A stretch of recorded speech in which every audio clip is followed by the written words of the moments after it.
Salam dəyərli abituriyentlər, hər vaxtınız xeyirli olsun. Bu gün biz güvənin 20 sınağının 8-ci sınağının izahını sizlərə təqdim edəcəm.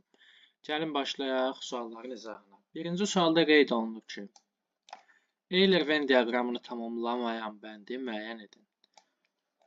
Yan silsilə və Baş Qafqaz silsiləsi hər ikisi Böyük Qafqaz dağlarında yerləşir. Böyük Qafqaz tektonik qalxmasında yerləşir. Bu düzgündür, tamamlayır. Yura çöküntülərinə rast gəlinir. Bəli, biz ümumiyyətlə deyirdik, yüksək ərazilərdə Yura, nisbətən orta dağlıqda isə təbaşir, yəni Mezozoy erasının çöküntüləri üstünlük təşkil edir. B yanlış, yəni tamamlamır. Mütləq hündürlüyü 4000-dən çox olan zirvələrə malikdir. Təbii ki, C də yanlış. Sürüşmə hadisələri baş verir. Əlbəttə, D-ni də götürməliyik. 4-cü dövrdə püskürmüş stratovulkanlar geniş ərazini əhatə edir. Xeyr, biz qeyd edirdik ki, əsasən stratovulkanlara Kiçik Qafqazda, yəni Qarabağ vulkanik yaylasında rast gəlir. Onun üçün tamamlamayan bəndə olacaq stratovulkanların geniş yayılması. Y variantı. Birinci sualın düzgün cavabı. İkinci sualda qeyd olunur, Avropanın dağlarından hansı daha qərbdə yerləşir? Baxsaq, daha qərbdə olacaq İspaniya, Portuqaliya ərazisində Pireney yarımadasında olan Pireney dağları. Biz Avropanın fiziki xəritəsinə baxsaq, rahat şəkildə bunu müşahidə edə bilərik. Alp-Karpat Orta Avropadadır, daha mərkəz hissədədir. Skandinaviya şimalı, Krım Şərqi Avropada, daha qərbdə olacaq Pireney 2A. 3. Müqəddəs Yelena adası hansı tavaların divergent sərhədində yerləşir? Müqəddəs Yelena adası bəli divergent sərhəddədir, Atlantik okeanında yerləşir və Afrika ilə Cənubi Amerika materikinin ayrılma sahəsində yerləşir. Üçüncü sualın düzgün cavabı olacaq D. 4-də qeyd olunur ki, cədvələ əsasən uyğunsuzluğu müəyyən edin. Yəni, baxın, doğruya yanlış, yanlışa doğrunu götürməliyik. Avrasiyada mülayim iqlim qurşağında 4 iqlim vilayəti mövcuddur. Bəli, mülayim dəniz, mülayim kontinental, mülayim musson. Deməli, bu düzgündür. Onun üçün bunu götürməliyik. Baxın, birbaşa biz D-ni, Y-ni, B-ni atırıq. Yəni, A və C qalır.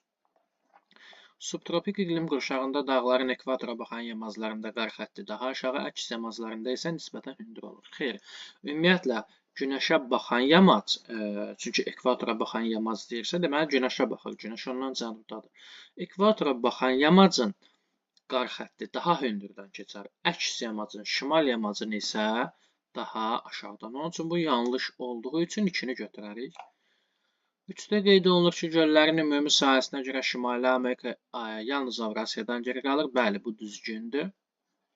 Onun üçün bunu da götürərik. Doğruya yanlış. Hazırda yer öz inkişafının dəniz mərhələsindədir. Bəli, bu da düzgündür. Transqressiya. Deməli, 2, 3, 4. Düzgün cavab C. 5-də qeyd olunur ki, Afrika materikinin cənub hissəsinin iqlimi şimal hissəsinin iqliminə nisbətən daha quru və kontinentaldır. Bu yanlışdır. Çünki şimal hissə daha enli olduğu üçün okeanlardan daha uzaqdadır və daha kontinentaldır. Deməli, bu yanlış olduğu üçün yanlışa yanlış götürməliyik. 2, 3, 4. Düzgün cavab 4-cü sualda A bəndi. 5-də qeyd olunur ki, Schote-Alin dağlarına aid xüsusiyyət. Baxın, Schote-Alin dağları deyirsə, burada yəqin ki, bizdən elə də dərin bir şey soruşmaz. Biz bilirik ki, Schote-Alin idi, Çerski idi, Verxoyanski idi Rusiya ərazisində. Bunlar Mezozoy erasında yaranıb. Baxın, C. Mezozoyda yaranan dağlardır. Həmçinin Kordilyerin qayalı dağlar hissəsi idi, Kundun Tibet əraziləri idi. Bunlar Mezozoyda yaranıb. Düzgün cavab 5-də olacaq C. Ant dağlarında deyil, Cənubi Amerikada deyil. Ən uca zirvəsi burada yerləşmir, Asiyanın, Asiyadadır. Litosfer tavalarının sərhəddində ümumiyyətlə deyil. Düzgün cavab 5-də C.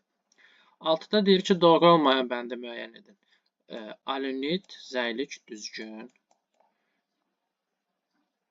Qızıl zot düzgün. Dəmir daş kəsən düzgün. Mis, Qaradağ, Gədəbəy düzgün. Daş, kömür ümumiyyətlə Azərbaycanda var. Xeyr, yoxdur. Onun üçün düzgünləri çıxarıq. Bizdə doğru olmayan bəndi deyirik. Yəni, Y olacaq doğru olmayan bənd. Tropik işıqlanma qurşağında yerləşən yaylaları müəyyən edin. Anadolu, şimal mülayim. Meseta, İtaliyada şimal mülayim. Bəli, baxın, Efiopiyada, Afrikada. Tibet, şimal mülayim.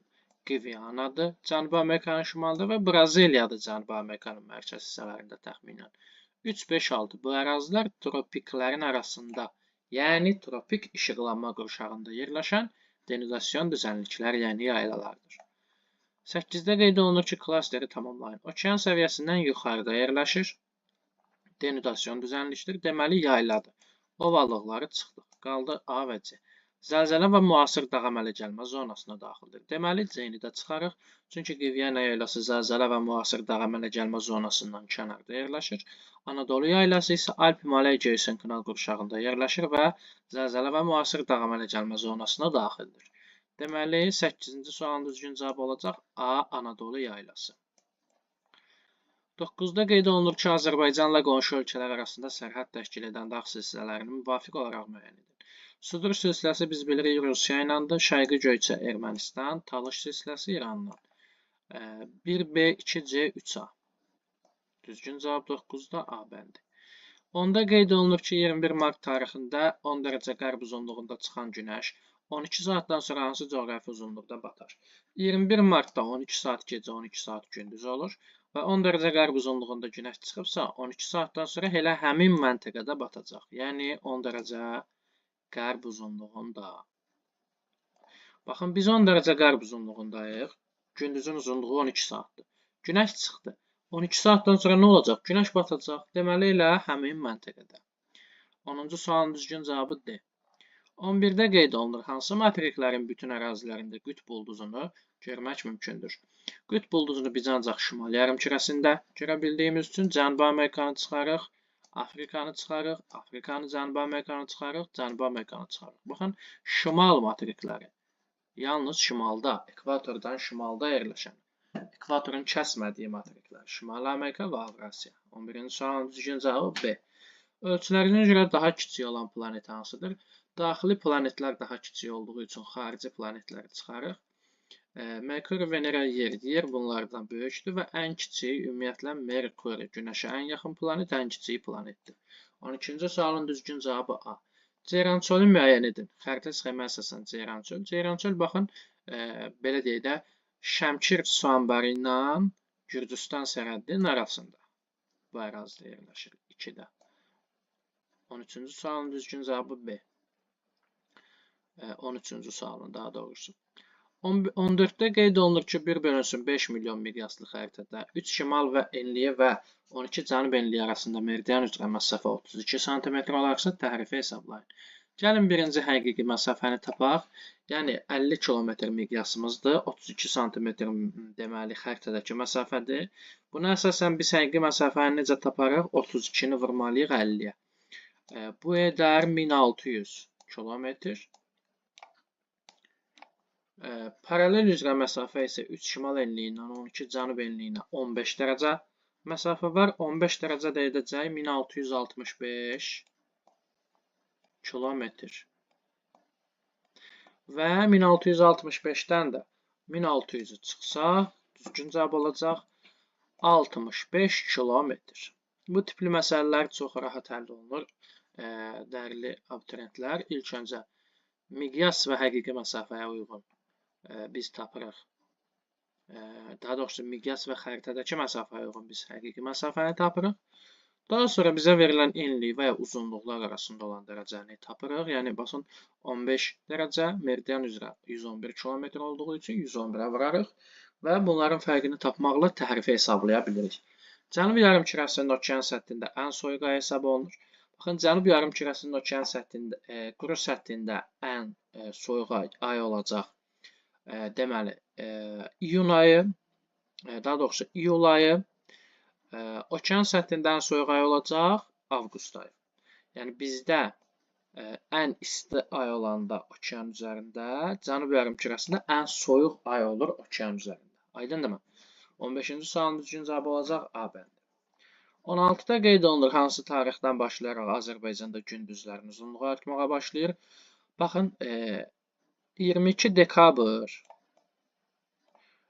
21 mart tarixlərindən başlayaraq və yaxud 22 dekabrdan 22 iyuna qədər olan hər hansı bir tarixi götürsək, bundan sonra gündüzün uzunluğu artacaq. Deməli, baxın, 22 iyundur, 22 iyuldur, 22 oktyabrdır, 22 avqustdur, bunları çıxarıq. Çünki burada artıq qısalır Azərbaycanda gündüzlər.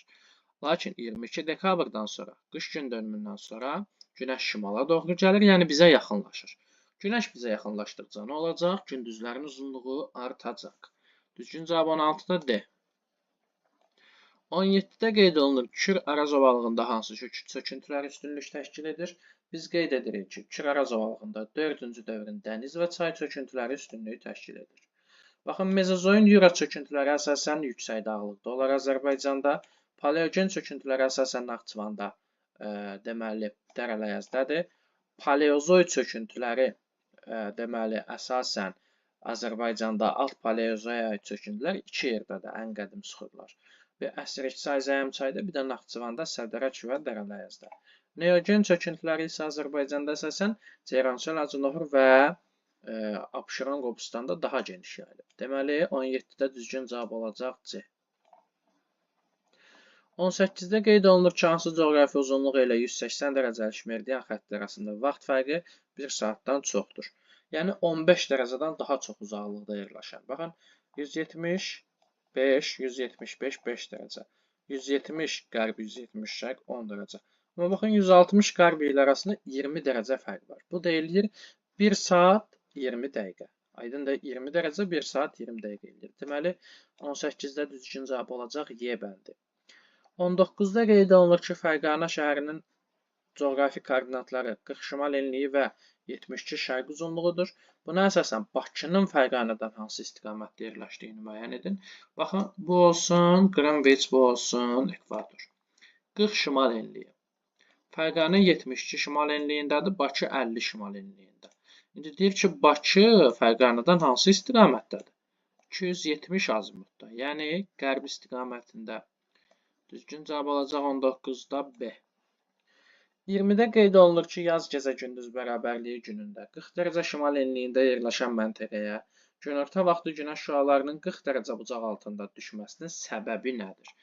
Baxın, biz qeyd edirdik ki, ümumiyyətlə yaz gecə gündüz bərabərliyi günündə 40 dərəcə şimal enliyinə günəş düşər neçə dərəcə? Günəş ekvatorda olsa 40 dərəcə şimal enliyinə düşər 50 dərəcə. Düzdürmü? Bəs niyə 40 dərəcə bucaq altında düşür? Buna səbəb nədir? Çünki yerləşdiyi məntəqə dağlıqdır və burada dağın meylliliyi var. Dağın meylliliyi hansı tərəfə olsa biz 50-dən çıxarıq onu. Təbii ki, şimal tərəfə 10 dərəcə meylliliyi var. Deməli, baxın, dağın şimal tərəfə 10 dərəcə meylliliyi olan zaman Günəş ekvator üzərində olsa 40 dərəcə şimal enliyindəki həmin dağın meylli olduğu yamaca düşər 40 dərəcə bucaq altında. Aydındır? Onun üçün biz deməli 20-ci sualın düzgün cavabını götürməliyik. Məntəqə şimal istiqamətinə meyilli 10 dərəcə olan yamacda yerləşir. Əksinə çoxalsaydı, yəni 60 deməli 50 60 olsaydı biz cənub istiqamətə götürməliydik. Çünki günəş bu məntəqəyə daha belə deyək yaxındır. Yəni meylliliyi cənubadır. Günəşə yaxınlaşır. Keçək 21-ci sualla. Qeyd olunur ki, Filippin tavasını müəyyən edin. Filippin tavası baxın burada elə Filippin ölkəsi, yəni Filippin adası da buradadır. Düzgün cavab olacaq Y. 4 Naska tavasıdır. Digər rəqəmləri isə görmürəm. 4-5-dir təkcə yəqin ki verilib. Bu da olacaq deməli Naska. 5 olacaq Filippin tavası. 22 ekvator xətti ilə kəsişən coğrafi obyektlər. Hind qanı qovalığı, Orinoco qovalığı kəsilmir. Şərqi Afrika yaylası, Ant dağları. Bəli, elə bu. Amazon ovalığı kəsilər, Dekan yaylası yox. Tibet, Braziliya yaylası yox. Əjdaha dağları, Meksika yaylası yox. 22-ci sualın düzgün cavabı B. 23-də qeyd olunur dağın ətəyində havanın temperaturu müsbət 8, zirvəsində -4 dərəcədir. Dağın nisbi hündürlüyünü hesablayın. -4 ilə müsbət 8 dərəcə arasında neçə dərəcə fərq olacaq? 12 dərəcə. 12 dərəcənin neçə metr olduğunu necə taparıq? 6 dərəcə 1000 metrdirsə, 12 dərəcədə olacaq 2000 metr. Çox rahat. Biz bilirik ki, 1000 metr qalxdıqca temperatur 6 dərəcə düşür. Deməli, 12 dərəcə havanın temperaturun fərqi 2000 metr məntəqə arasındakı fərq olması deməkdir. 24-cü suala baxaq, doğru sıraları müəyyən edin. Mont Blanc alt dağları, bəli, 4807 Avropanın ən yüksək zirvəsi. Mitchell Appalaç dağları, bəli, Şimali Amerika, deməli, Apalas dağları bəli 2037 metr hündürlüyü. Qalxıpetçin Karpat dağlarında deyil, Skandinaviyadadır. Kongur bəli Pamir dağlarındadır. Elbrus Ural dağlarında deyil, Qafqaz dağlarındadır. Ural dağlarının ən yüksək zirvəsi Narodnayadır. Çoqoru Tianşan Çoqoru ikinci ən yüksək zirvədir. Dünyada Himalayda olan Everestdən sonra 8611 metrdir və Qaraqorum dağlarında yerləşir. Deməli, doğru sıralarımız olacaq. 1, 2 və 4. Talış dağ sisteminin zirvələri. Biz Talış dağ sisteminin əsasən iki zirvəsini, Qızıyurdu və Kömürcüyə öyrənirik. Qazancöl dağ, Kəti dağ, Raqdan deyil. Qızıyurdu ən hündür Kömürcü 2493, Qızıyurdu ondan 60 metr az. 2433 metr. 26-da qeyd olunur ki, A məntəqəsində havanın temperaturunun qal gedişi filan temperaturlarda olarsa, orta qal temperaturu dərəcə ilə hesablayın. Baxın, 8 dəfə ölçmə aparılıb. Biz nə etməliyik? Bunları toplayıb saylarına bölməklə tapmalıyıq. Orta qal temperaturu. Mənfiləri birinci toplayaq. Mənfi 4, mənfi 2, mənfi 2. Bu edəcək mənfi 8. Toplayaq. Müsbətlər 0, 4, 5, 9, 8, 17, 3, 20. Bu da bərabər olacaq, deməli, 12-yə. Və daha sonra nə edərik? 12-ni bölərik 8-ə. Bu da edəcək 1 dəfə 8, 4 atdıq, 40, 5 dəfə 1,5. Aydındır, 26-cı sualın düzgün cavabı olacaq 1,5. Yəni, necə etdik? Bir daha deyirəm. Topladıq bunları və saylarına böldük. Ədədi ortanı tapdıq, təsəvvür edin. 27-də deyir, uyğunluğu müəyyən edin. Qaraqaç, Ömər Aşırımı, Biçənək, Camışdağ, Qazancöl dağ. Baxın, Camışdağla Ömər Aşırımı Murovdadır. B və C. Qazancöl dağ və deməli, Biçənək Aşırımı Zəngəzurdadır. Qaraqaç da Şahdağ silsiləsindədir. Aydınmı? 1BC, 2DY. Gəlin indi keçək situasiya üzrə olan tapşırıqlara. Situasiyada qeyd olunur ki, Bakıda yaşayan Azər Braziliyanın Makapa şəhərində yaşayan dostuna zəng edib deyir ki, Bakıda yaz gecə gündüz bərabərliyi müşahidə olunur. Yəni 12 saat gündüz, 12 saat gecədir. Braziliyalı dostu Azərə deyir ki, onun yaşadığı Makapada ilin bütün günlərində gecə və gündüz bərabər olur. Daha sonra Azər ondan saatı soruşur və 16:20 cavabını alır. Həmin vaxt isə Bakıda saat 23:00 olur. Baxın, dəyərli dostlar, biz buradan bir şey başa düşürük ki, Makapa şəhərində yaşayan Azərin dostu X, Azərin dostunu deyək X. X-in yaşadığı şəhər ekvator xətti üzərindədir. Niyə? Çünki 12 saat gecə, 12 saat gündüz hər zaman olur. İlin bütün günlərində olur. Hansı enlikdə? Ekvatorda. Gəlin indi buna əsasən tapşırıqları həll edək. Azər dostuna hansı tarixdə zəng eləmişdi? Yaz gecə gündüz bərabərliyi günü 21 mart. Baxın, nə gözəl sadə cavabı var. 21 mart tarixində. 29-da qeyd olunur ki, Makapa şəhəri hansı coğrafi enlikdə yerləşir? Aha, nə dedik? Ekvatorda, yəni 0 dərəcəlik enliyin üzərində. Bir oldu bu. 2. Və həmin tarixdə bu şəhərə günorta vaxtı günəş şüaları hansı bucaq altında düşər? Günəş, deməli, qeyd etdiyimiz kimi ekvator üzərindədirsə, yaz gecə gündüz bərabərliyi günüdür. Çünki ekvator üzərində yerləşən Makapa şəhərinə günəş 90 dərəcə bucaq altında düşəcək. Keçək 60-cı, yəni 30-cu, daha doğrusu burada yanlış yazıb, 30-cu suala.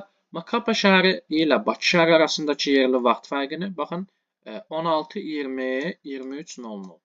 3 saat buradan, 3 saat 40 dəqiqə də oradan. Nə qədər edəcək? 6 saat 40 dəqiqə. 6 saat 40 dəqiqə olacaq yerli vaxt fərqi və qeyd olunur ki, bir də Makapanın hansı coğrafi uzunluqda yerləşdiyini müəyyən edin.